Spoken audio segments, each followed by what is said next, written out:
To all of our service members, thank you for taking a moment to recognize the state of safety in our Delaware Army National Guard today. From a safety perspective, our troops have performed exceptionally well during a very challenging period in our history. But I believe there is always room for improvement, and when it comes to safety, we never want to rest on our laurels. So far this fiscal year, the Delaware Army National Guard has experienced 47 accidents, of which 36 were serious enough to be considered recordable by Army standards.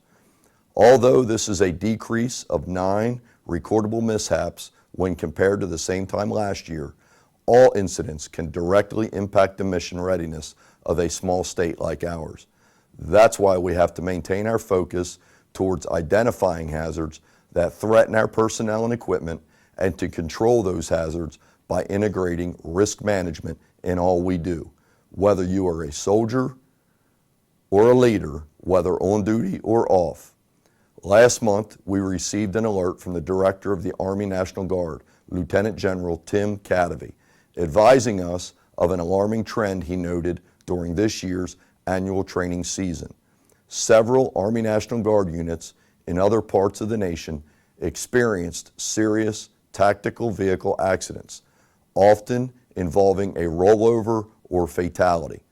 Preliminary findings of the accident investigations indicate that many of these mishaps could have been avoided if existing standards for operating the tactical vehicles under various conditions were adhered to. The Director and I both agree that disregarding existing training and operating standards should not be tolerated, as it can easily lead to a pattern of unnecessary damage to equipment, serious injuries, and even the loss of soldiers' life. Given the spike in fatalities linked to failure to follow proper safety protocol, the Director is aiming to break the pattern by asking the entire Army National Guard to take a tactical pause to assess the state of safety in our respective organizations and share with you some lessons that we should all take away from these recent tragedies. First, let's review our state's accident experience so far this fiscal year as compared to prior years. As you can see from the chart, we have yet to break the trend of a high number of personal injuries since they peaked back in 2015. Injuries that clearly impact the medical readiness of our soldiers. On the other hand, we have had very few tactical motor vehicle mishaps so far this year. Investigations of these tactical vehicle accidents indicate the root cause did not involve soldier indiscipline. In fact, to the contrary, our soldiers were adhering to standards at the time of these incidents, resulting in the degree of damage being limited. And for that professionalism, I am extremely grateful. This trend for Delaware is obviously different than what NGB has recently highlighted, but we should remain sharp when operating our equipment so we can continue to successfully execute our missions. From a big picture standpoint, the Army and the Army National Guard are all still challenged in completely eliminating tactical vehicle fatalities and rollovers. We have employed rollover training and other battle drills to help improve our skills in avoiding or dealing with rollovers. But these modern, up-armored tactical vehicles are very top-heavy and still inherently hazardous to operate. So ensuring you not only receive proper training, but also adhere to published operating standards is absolutely critical. Let's hear from the State Safety Office regarding some of the insights they have on these recent mishaps and other tactical vehicle accidents. Thank you, sir. I'm CW4 Brooke James, Safety Manager for the Delaware Army National Guard, and I wanted to share some insights regarding tactical motor vehicles, points many of us have heard before but are worth re-emphasizing. Many of us grew up in the Army using the Humvee and have seen it go through several upgrades over the years. Now the latest generation of Humvees we have weigh almost 50% more than when they did when they first came out.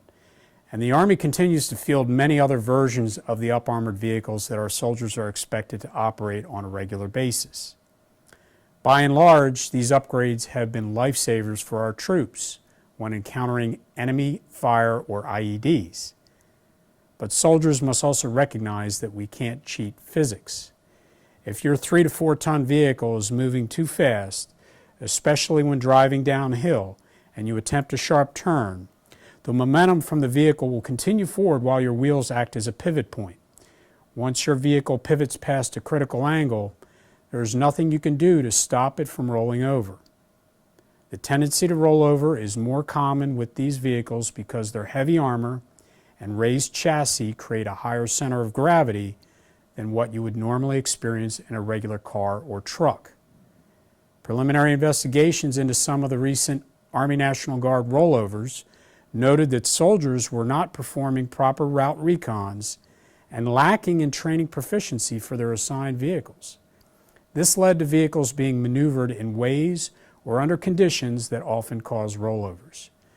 To make matters worse, evidence of unsecure equipment inside the vehicle and occupants not being properly restrained significantly compounded the severity of the incidents. If I could give soldiers one takeaway from this video, it would be that all vehicle occupants, regardless of whether you are in a tactical vehicle or a personal vehicle, need to be properly restrained as one of their key risk management actions.